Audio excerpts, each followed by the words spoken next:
आज की कहानी का नाम है तंत्रा। मुकेश और मैं एक ही कंपनी में काम किया करते थे। एक रोज़ हमें ट्रेनिंग पर भेज दिया गया। हमारी इससे पहले औपचारिक बातें ही हुआ करती थीं, पर ट्रेनिंग पर हमें एक दूसरे को जानने का मौका मिला। हमें कमरे में एक साथ ही रुकना था। साथ रहकर हम आपस में काफ़ी घुल मिल गए थे। अक्सर रात को मुझ पर से चादर हट जाती तो मुकेश मुझे चादर उड़ा दिया करता था। मैंने उससे पूछा, क्यों जागते रहते हो रात भर? मेरी तो आदत है करवट बदल बदल कर सोने की, चादर तो टिकती ही नहीं। मुकेश ने मेरी बात का कोई जवाब नहीं दिया। अगले दिन वो कुछ शांत नजर आने लगा। रात को सोते समय मुकेश ने जो मुझे बताया वो न केवल दिलचस्प था, बल्कि कुछ ऐसा था जो मैंने ना तो कभी सुना, ना ही कभी महसूस किया। ऐसा कम ही देखने को मिलता है। बात केवल विश्वास की रह जाती है। मुकेश ने कहना शुरू किया, आप शायद तक यकीन न करें, 2003 का साल था। टीवी देखना, लाइब्रेरी जाना, दोस्तों से मिलना जुलना मेरी दिनचर्या बनी हुई थी। ऐसे में एक दिन मैं अपने दोस्त से मिलने उसके घर गया हुआ था। पता चला मेरे छोटे भाई दिनेश की तबीयत खराब है। मैं तुरंत घर को निकल पड़ा। वहाँ देखा परिवार के सभी लोग मौजूद हैं। दिनेश जोरों से चीख रहा है, जैसे उसे किसी तरह का दर्द हो रहा हो। उसकी हालत बिल्कुल भी देखने लायक नहीं थी। 3-4 लोग भी मिलकर उसे संभाल नहीं पा रहे थे। पिताजी ने कहा, इसे तुरंत डॉक्टर के पास ले चलते हैं, पर माँ ने मुझे चुप रहने का इशारा किया। दिनेश चीखता और बेहोश हो जाता। दिनेश की चीखें अब भयानक होने लगी थी। कोई उसका सर दबा रहा था, कोई उसकी छाती मल रहा था। नानी ने कहा, इसे पूजा घर में ले चलो। इतना सुनते ही दिनेश जोरों से चीखा। शायद उसे की बात पसंद नहीं आई। उसे घसीट कर पूजा घर में लाना पड़ा। यहाँ वो और भी जोर जोर से चिल्लाने लगा। उसे संभालना मुश्किल हो रहा था, तो हमने उसे कुर्सी से बांध दिया। फिर नानी ने उसे प्रश्न किया, बताओ कौन है तू? सुनकर दिनेश गुस्से में भर गया। उसका सर और छाती अब भट्टी की तरह तपने लगे। उसे अब संभालना मुश्किल हो रहा था। नानी ने फिर कहा, बता कौन है तू? इस बार दिनेश ने गुस्से में अपने दंत पीस लिए। उन दांतों को किटकिटाने की आवाज़ मेरे कानों में दर्द करने लगी थी। उसके बदन की सारी हड्डियाँ कड़क रही थीं। आखिर में उसने अपनी ज़बान बाहर निकाली, जो काली पड़ चुकी थी। यकीन नहीं हो रहा था किसी इंसान की ज़बान खींचकर इतनी लंबी हो सकती है। नानी ने फिर अपनी बात को दोहराया, बता कौन है तू, कहाँ से आया है? इस बच्चे ने तेरा क्या बिगाड़ा है? जहाँ से भी तू आए हो वापस लौट जाओ।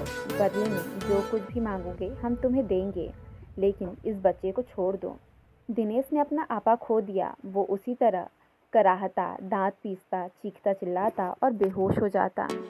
होश में आने पर उसे संभालना मुश्किल हो जाता था। मुझसे यह सब देखा नहीं गया। मैं बाहर आ गया और रोने लगा। उस वक्त मैंने हनुमान जी को याद किया, मंदिर में दिया भी जलाया। रोते रोते भगवान से दिनेश के ठीक होने की प्रार्थना की और वापस दिनेश के पास आ गया। दिनेश के रोने चीखने से वहाँ अब जमघट लग चुका था। लोगों की भीड़ में भी दिनेश उसी तरह की हरकतें किए जा रहा था। उसके शांत होने पर मैंने उसे पानी पिलाया। पानी पीने के बाद वो और भी भयानक रूप में आ गया। उसका चेहरा एकदम काला हो गया, आँखें लाल सुर्ख हो गई। यह वो दिनेश नहीं था जिसे मैं पहचानता था। ऐसा लग रहा था जैसे उसकी आंखें फट कर बाहर आ जाएंगी। पास जाने पर वो हर किसी को काटने को दौड़ता, अपना मुंह नोचने लगता और फिर वो शांत हो गया और रोने लगा। मैंने पूछा, तुम कौन हो? क्यों हमें परेशान कर रहे हो? दिनेश ने मेरी तरफ ऐसे देखा जैसे मेरी जान ले लेगा। दिनेश कुछ देर तक मुझे घूरता रहा। वो दिनेश नहीं था, उसकी जगह किसी और ने ले ली थी। सबको बारी बारी घूरने के बाद उसकी आँखें अपनी कोटर में गोल गोल घूमने लगी। ऐसा नज़ारा जीवन में पहली बार ही देख रहा था मैं, बल्कि मैं तो कहूँगा यह सब कुछ जीवन में पहली बार ही देखा था। वो चीखना, चिल्लाना, वो भयानक सी हंसी, वो दांत पीसना, किटकिटाना, दर्द में कराहना, हड्डियों का एक साथ कड़कना, सब कुछ एक मनहूसियत में बदल चुका था। फिर दिनेश ने एक लंबी सांस खींची और छोड़ी। उसकी सांस की दुर्गंध इतनी थी, सब अपना मुंह ढककर घर से बाहर निकल गए और वो पागलों की तरह हंसा। वापस अंदर जाने पर दिनेश फिर सभी को खोलने लगा। हमने वापस उसे पूछा, कौन हो तुम? फिर वो एक औरत की आवाज़ में बोला, मैं शहडोल की हूँ, मैं हूँ संतरा। इसने मुझे जगा दिया है, मैंने इसे नहीं छोड़ूंगी, इसे अपने साथ लेकर जाऊंगी। और हंसने लगी। उसने कहा, जो तुम मांगोगी हम तुम्हें देंगे, पर इसे छोड़ दो। वो दुष्ट आत्मा अब अपने पूरे रूप में आ गई और बोली, मुझे एक मटकी, 4 नारियल, चुनरी, श्रृंगार, पूरा सामान ला कर दो तो मैं चली जाऊंगी, नहीं तो इसे मैं अपने साथ ले जाऊंगी। जल्दी करो, दफा हो जाओ। ये सामान लेकर ही आना, वरना इसे तो मैं चबा जाऊंगी। और हंसने लगी। हम सबके चेहरे पीले पड़ गए।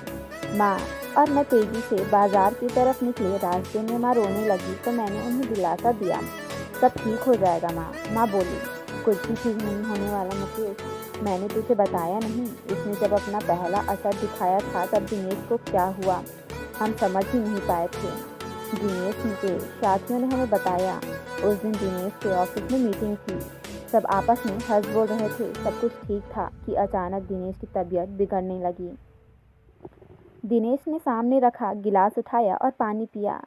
पानी पीते ही दिनेश बेहोश हो गया। उसके साथी चौंक गए। 2 लोगों ने मिलकर उसे टेबल पर लिटाया। उस समय उसकी आंखों से आंसू बह रहे थे।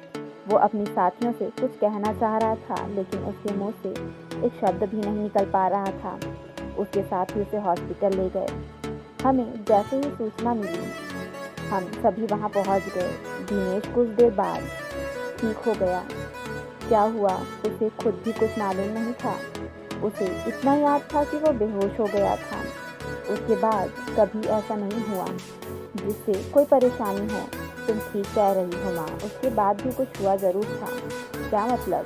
माँ बोली, मतलब ये माँ, पिछली बार जब मैं छुट्टियों में घर आया था, उस रात मैं कमरे में सो रहा था। रात के 3 बजे का समय था। कमरे की खिड़की खुली हुई थी और उसे तेज हवा कमरे में आ रही थी। उस हवा के शोर से मेरी आँख खुली। मैंने देखा कि एक साया मेरे पास खड़ा है। ध्यान से देखने पर भी मैं उसका चेहरा ना देख पाया। उसके चेहरे पर कालिख के अलावा कुछ न था। उसका शरीर धुएं जैसा था। अचानक वो साया बादल की तरह तैरता मेरे पास आने लगा। मैं घबरा गया और अपनी चादर में मैंने अपने आप को समेट लिया। वापस देखा तो वो साया वहाँ नहीं था। इसे अपना वहम मानकर मैं भूल चुका था। पर अब दिनेश की हालत देखकर लगता है कुछ तो ज़रूर हुआ है माँ। इसके बाद मैं मच्छी लेने चला गया और माँ श्रृंगार के लिए सामान खरीदने लगी। मुझे दुकान बंद मिली तो मैं सीधे कुम्हार के घर चला गया।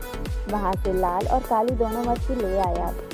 वापस आकर ज्यों ही सामने हमने दिनेश के आगे रखा, वो शांत हो गया। नानी उसे देखने गई और दिनेश के सामने जाकर खड़ी हो गई। कुछ देर तक नानी उसे ऐसे ही देखते रही तो हमने नानी से पूछा, क्या हुआ नानी? नानी हमारी ओर पलटी। अब नानी के चेहरे के भाव दिनेश जैसे हो गए थे। हम और भी घबरा गए। नानी ने भी उसी चीज़ के साथ रोना शुरू कर दिया और कहा, मैं शहडोल हूँ, मेरी हत्या कर दी गई थी। मेरी लाश के बहरमनी से टुकड़े टुकड़े करके दफन कर दिया गया। मुझे इंसाफ चाहिए। मुझे जहाँ गाड़ा गया वहाँ ये लड़का पेशाब कराया। मैं सोई हुई थी, इसने मेरा अपमान किया और मुझे जगा दिया। पर अब मुझे कुछ नहीं चाहिए, मैं जा रही हूँ, मुझे रास्ता दो। हमने पूछा, तुम इसे दोबारा परेशान नहीं करोगी? वो बोली, नहीं, इसने मेरा अपमान किया जिसकी सज़ा मैंने इसे दे दी। अब मुझे जाने दो। और नानी बेहोश होकर गिर गई। हमने नानी को संभाला। इतना देर में दिनेश भी सामान्य हो चुका था। हमने दिनेश को भी कुर्सी से खोल दिया। फिर कुछ दिन बीते। दिनेश को काम के लिए भोपाल जाना पड़ा। दिनेश और ऑफिस के कुछ लोग होटल में रुके। होटल में आधी रात को लोगों ने शिकायत की, वहाँ कमरे से रोने की आवाज़ आ रही है। होटल कर्मी ने जाकर देखा तो वो दिनेश के कमरे से आ रही थी। कमरा अंदर से बंद था। वो होटल कर्मी ने दूसरी चाबी से कमरे का दरवाज़ा खोला। सामने दिनेश था, होटल की चादर में पूरा लिपटा हुआ और ज़मीन से 2 फुट ऊपर हवा में उसका शरीर तैर रहा था। उसके मुंह से अजीब आवाज़ें आ रही थीं। इस भयानक नज़ारे को देखकर उन लोगों के दिल दहल गए। कुछ लोग तो भाग खड़े हुए, बाकी लोग ने दिनेश को पकड़ा। वो चीख रहा था और चिल्लाने लगा। लोगों ने पुलिस को फ़ोन कर दिया। शांति भंग के आरोप में पुलिस ने दिनेश को ले गई। उसके साथियों ने उसे छुड़ाया। उसके बाद दिनेश का लगातार यही हाल रहा। किसी ने मांडल के जंगलों में एक तांत्रिक होने की बात हमें बताई। शायद वो दिनेश को ठीक कर सके। हमने उसे बुलाया। उस तांत्रिक ने भी आत्मा से बातें की तो हमें वही मांग शुरू हो गई। मछली, 4 नारियल, चुनरी और श्रृंगार का सामान। अभी तक याद है मुझे वो किस तरह अपनी मांगे दोहराती थी। इन सबके साथ उसने शराब भी मांगी।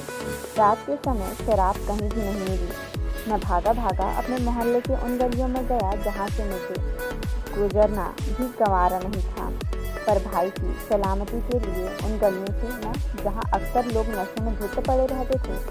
शराब की दुर्गंध के कारण दिन में भी उस गली से कोई नहीं गुजरता था।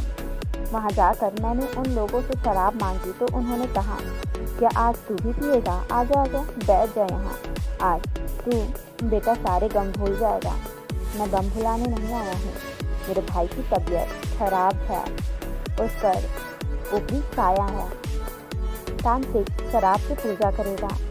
यह सब जानने के बाद उन्होंने अपनी शराब की बोतल मुझे दे दी, जिसे लेकर मैं लौट गया। इसके बाद शराबियों ने मेरी नफरत कम हो गई। तांत्रिक ने पूजा शुरू की। रात भर तांत्रिक पूजा करता रहा। दिनेश कभी चीखता, कभी चिल्लाता, कभी दर्द में कराहता, कभी गुस्से में तांत्रिक को गालियाँ देता, कभी मुझे घूरता, कभी तांत्रिक को घूरता। तांत्रिक का उस समय पर कोई ध्यान नहीं था। वो एक दाना गेहूं का लेता, कुछ मंत्र पढ़ता और उस दाने को दिनेश पर फेंक देता। उस दाने के शरीर पर पड़ते ही दिनेश पूरी तरह तड़पने लगता। उसके मुंह से जानवरों के जैसे गुर्राने की आवाज़ें निकल रही थी। वो जानवरों की तरह हरकत करने लगा था। दिनेश की आवाज़ उसके गले में ही बनकर रह गई थी। वो क्या बोल रहा था तो समझ नहीं आ रहा था। सुबह तक दिनेश ठीक हो गया और बेहोश रहा। शायद इन सब से उसका शरीर थकने लगा था। उसका चेहरा पीला पड़ने लगा था। शरीर सूख कर लकड़ी जैसा हो गया था। फिर भी कहीं ना कहीं मेरा भाई इन बुरी शक्तियों से लड़ रहा था। मुझे यकीन था। कुछ दिन और बीतने पर दिवाली को त्यौहार आ गया था। धनतेरस का दिन था और मैं टीवी देख रहा था। दिनेश कमरे में आया और बेहोश हो गया। मुझे लगा वापस वही सब शुरू होने वाला है, तो मैंने उसे कुर्सी से बांध दिया। दिनेश थोड़ा होश में आया और उस आधी बेहोशी की हालत में उसने मुझे कहा, भाई अब मैं नहीं बचूंगा, मैं खत्म हो जाऊंगा। ये सुनकर मेरी आंखों से आंसू आ गए। मैं अपने भाई को इस तरह जिंदगी से हारते नहीं देखना चाहता था।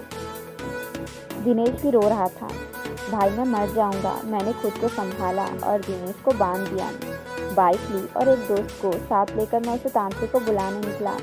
मांडल के घनघोर जंगल, घुपा अंधेरा। मैं तांत्रिक के घर पहुंचा। तांत्रिक भी उस दिन शराब के नशे में था। उसे बाइक पर बीच में बैठा कर ले आए। तांत्रिक का खुद का शरीर बस में नहीं था, गिरता पड़ता। वो दिनेश के पास पहुंचा। जैसे ही उसने दिनेश का हाथ पकड़ा, उस तांत्रिक का सारा नशा उतर गया। उसने वही पूजा दोहराई और सुबह होने तक दिनेश फिर से ठीक हो गया। अब तो यही सिलसिला चालू हो गया। तांत्रिक आता, पूजा करता और सुबह तक चला जाता। मटकी, 4 नारियल, चुनरी और श्रृंगार का सामान हमारी रोज की ज़रूरत बन गई। ये सब चीज़ें अब घर में हर समय मौजूद रहने लगीं। रोज रात गिरते घर में मनहूसियत सी छा जाती। घर के एक कोने में शराब की बोतल का ढेर इकट्ठा हो गया था। ऐसा कोई मंदिर नहीं बचता, कोई मस्जिद नहीं बची जहाँ दिनेश का इलाज नहीं करवाया। अंत में किसी ने कलकत्ता के काली मंदिर जाने का सुझाव दिया। वहाँ जाकर दिनेश का इलाज कराया। अंत में किसी ने कलकत्ता के काली मंदिरों में जाने का सुझाव दिया। वहाँ जाकर दिनेश का इलाज कराया। यहाँ भी उसकी वही मांग जारी थी, मटकी, 4 नारियल, चुनरी और श्रृंगार के सामान। पर पुजारी ने साथ साथ कुछ नींबू और कफन भी मंगवा लिया। इस बार की पूजा मुझे कुछ विशेष लगी। पुजारी हर बार कुछ मंत्र पढ़ता और उसे नींबू में फूंक देता और उसमें लौंग सुधा देता। फिर उस नींबू को कफन में लपेटकर एक मटकी में डाल देता। दिनेश को इससे बहुत दर्द होता और वो बेहोश हो जाता। होश में आकर दिनेश की फिर वही हरकतें चालू हो जाती थी, पर पुजारी अपने काम में लगा रहा। जैसे ही उस आत्मा की बारी आई, वो कहने लगी, मुझे छोड़ दो, जाने दो मुझे। पुजारी बोला, तू इसे फिर परेशान करेगी? नहीं करूँगी, मुझे माफ़ कर दो। पुजारी, क्यों परेशान कर रही है इस बच्चे को? पीछा छोड़ इस बच्चे का, वापस जा, लौट जा जहाँ से तू भी आई है। पुजारी ने ऐसा 8 से 10 बार किया और तंत्रा को भी उसने कैद कर लिया। अंत में पुजारी ने वो मटकी हमें दी और कहा, इस बच्चे के अंदर दुष्ट आत्माओं ने डेरा जमा लिया था। सारी आत्माओं को इस मटकी में कैद कर दिया है। इसे ले जाकर शमशान में गाड़ दो और ध्यान रहे, नंगे पैर ही जाना। हम उस मटकी को शमशान गाड़ आए। ताज्जुब तो यह था, पूरा जंगल होकर गुजरता था। रास्ते में नंगे पैरों पर एक भी कांटा ना चुभा। ऐसा लग रहा था जैसे रुई पर चलकर हम उस जगह तक पहुँचे थे। इसके बाद दिनेश ठीक हो गया, पर काफ़ी कमज़ोर हो चला था। केवल खाने और दवाइयों के लिए बिस्तर से उठ पाता था। इस वाक़ये के बाद मेरा उन चीज़ों पर भी विश्वास हो गया जिन्हें मैं पहले नहीं मानता था। 5 सालों तक इस मुसीबत को झेलने के बाद हमारी माली हालत ख़राब हो गई थी। सर पर कर्जा हो गया था। धीरे धीरे हम भाइयों ने वो कर्जा भी चुका दिया। हम कई और दिनों तक दिनेश की देखभाल में रात भर जाते थे। मैंने उसे खाने का समय पर दवाइयों का ध्यान रखता था। रात में उठ कर मैं देखता था कि दिनेश सो रहा है या नहीं। उसकी चादर ठीक कर देता था ताकि वो आराम से सो सके। आज भी मेरी यही आदत है। बस यही बात थी। ऐसा कहकर मुकेश चुप हो गया। इस कहानी को ध्यान से सुनने के बाद अंत में मैंने मुकेश से कहा, बेशक यह कहानी किसी के लिए बेमिसाल हो या ना हो, लेकिन तुम दोनों भाइयों का आपसी प्यार बेमिसाल है।